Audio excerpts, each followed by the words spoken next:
అందరికీ నమస్తే. VR TV వీక్షకులకు స్వాగతం, సుస్వాగతం. తిరుపతికి చెందిన సేవా కుటుంబం సంస్థ సామాజిక సేవా కార్యక్రమాల్లో తనదైన ప్రత్యేకతను చాటి చెబుతోంది. విశిష్ట సేవా కార్యక్రమాల ద్వారా అన్ని వర్గాల ప్రజలకి సేవా కార్యక్రమాలని అమలు చేస్తోంది.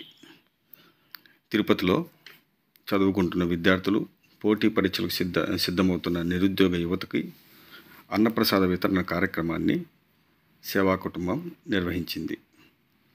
గత 100 రోజులుగా శ్రీ వెంకటేశ్వర విశ్వవిద్యాలయం వేదికగా ఈ సేవా కార్యక్రమాన్ని సేవా కుటుంబం విజయవంతంగా, దిగ్విజయంగా అమలు చేస్తోంది. స్వచ్ఛంద సేవ చేయడంతో పాటు దాతల సహకారంతో అన్నప్రసాద వితరణ చేస్తున్నారు.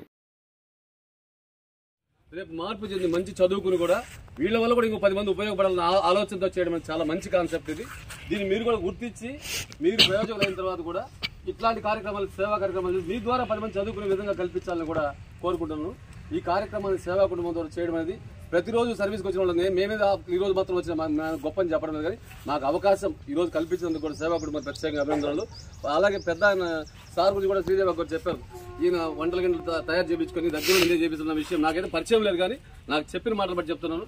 మీరు ఈ వయసులో ఇంత కష్టపడి చేస్తున్నారు, నిజంగా చాలా అద్భుతమైన కార్యక్రమం. లేదంటే మీ వయసు తెలియని పరిస్థితులు మిమ్మల్ని స్ఫూర్తిగా తీసుకుని ప్రతి ఒక్కరు కూడా యాక్టివ్గా పనిచేయాలని కూడా మనస్ఫూర్తిగా కోరుకుంటూ మీరు బాగా చదువుకుని సమాజానికి ఉపయోగపడాలని కూడా ప్రత్యేకంగా కోరుకుంటున్నాను. అట్లా ఈ సందర్భంగా శ్రీదేవకి, సరళ గారికి, సేవా కుటుంబ సభ్యులందరూ కూడా ప్రత్యేక అభినందనలు.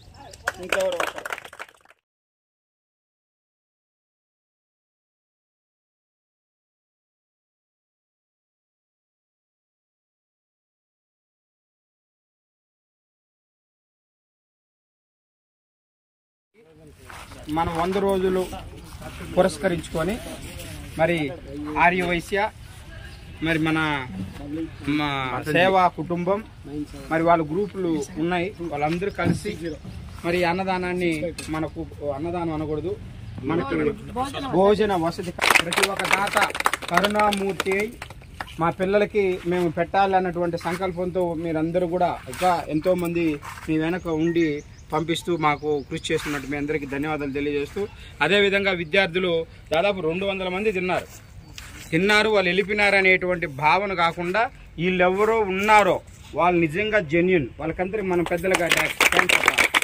ఎందుకంటే తిన్నామా ప్లేట్